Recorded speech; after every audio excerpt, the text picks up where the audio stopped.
Away from the presidency, let's take you to Parliament because the Minister-Designate for Trade, Agribusiness and Industry, Elizabeth Ofosu-Ajari, has outlined a feeding the industries policy to address raw material challenges confronting local industries. Now, the Techima North MP made this proposal during her vetting session with Parliament's Appointments Committee.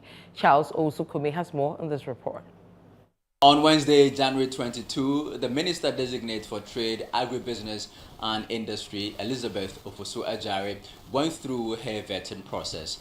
Now, in trying to convince the members on the Appointments Committee of Parliament, she explained her Feeding the Industries policy, a policy she says is meant to address the raw materials challenges of local businesses. I'm soon, Honorable Chair, going to launch the Feed the Industry program.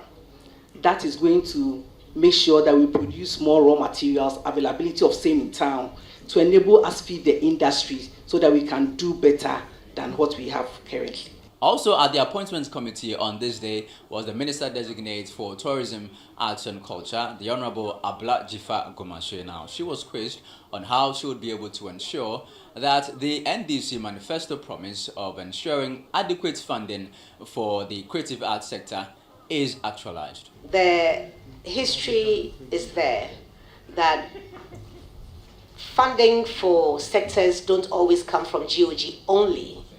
It is the reason why we sought to ratify some conventions from UNESCO so that it gives us opportunity to tap into the resources that they have as well. So it's not necessarily just GOG. The nominee for Fisheries and Aquaculture, the Honorable Emilia Arthur, during her engagements with the Appointments Committee, shared her vision to improve aquaculture in the fisheries sector.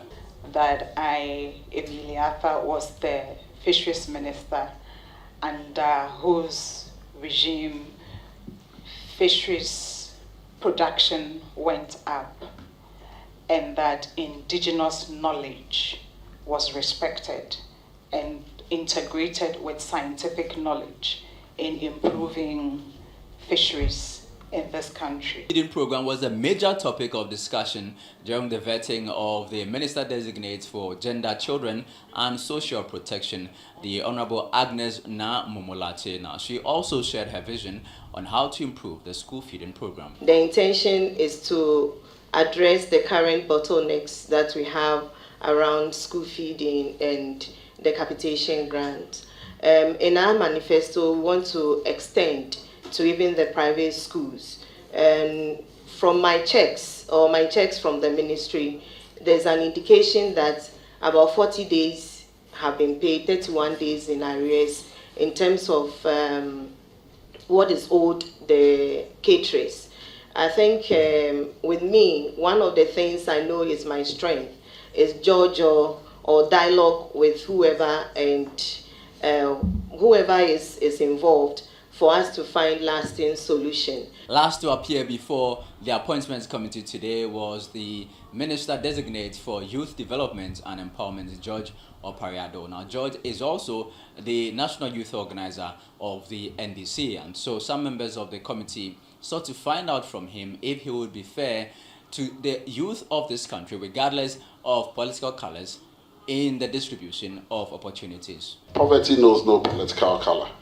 And when His Excellency nominated me, the first statement I put out was that my doors are open for anybody, irrespective of political party, creed, religion, or ethnicity.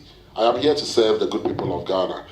And as National Youth Organizer of the NDC, that will not limit me, and I want to assure this committee that my doors will be open to every young person who wants to see some development and improvement in his life. The good thing is that, let me quote Elon Musk. He says, "Your education doesn't matter to me. Give me a code and I will employ you." I don't care which political party you belong to.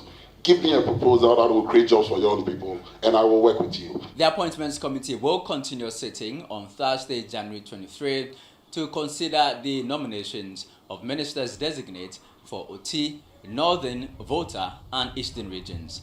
For Channel One News, Charles Osukumi from Parliament House.